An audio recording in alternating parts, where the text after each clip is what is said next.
All right, Fox News alert. Jury selection is set to start right now in the federal gun trial of Hunter Biden. And we just learned First Lady Jill Biden is at the courtroom. No word from the President of the United States, but the First Lady has walked in the courtroom. The first son has pled not guilty to 3 felony counts of illegally possession of a firearm and could face up to 25 years in prison if convicted.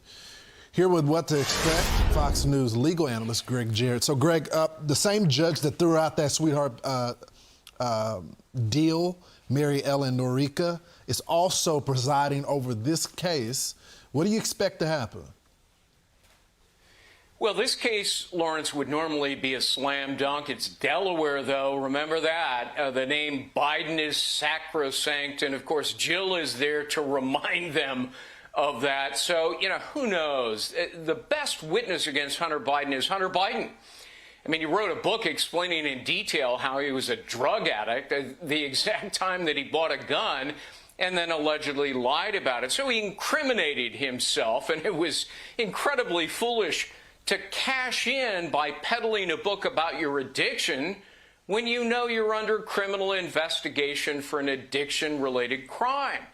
But there's other evidence, Lawrence, a cocaine residue on the gun holder, 3 women who were romantically involved with him, their prosecution witnesses.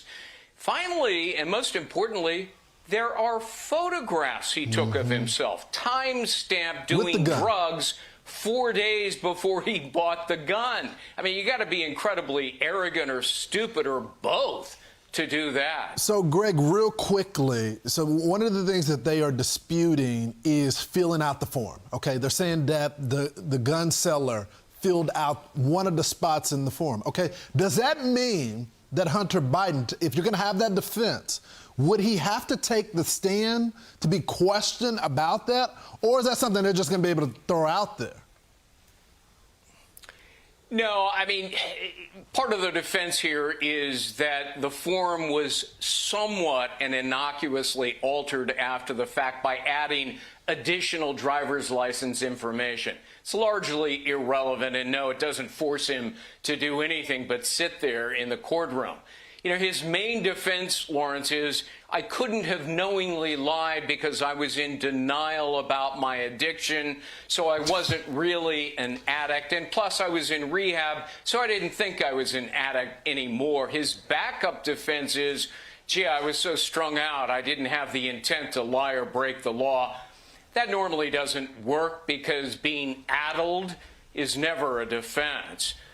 He's also tried challenging the Second Amendment. Oh, the Second Amendment protects me and other drug addicts. That's not the prevailing federal law. And, of course, his dad is on record railing against the Second Amendment and arguing strict gun laws should always be enforced, except for, maybe against my own son. Yeah, you know what I say to that? Yeah, it's a crazy defense. You know what I say to the addiction thing? Say that to the people that his dad got locked up with the 90s crime bill.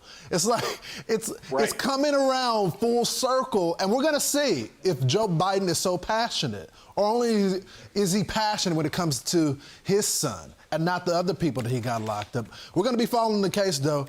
Greg, as we said, the First Lady, Jill Biden, is in the courtroom. No word if the President of the United States is gonna be there. Greg, thanks so much for joining the program.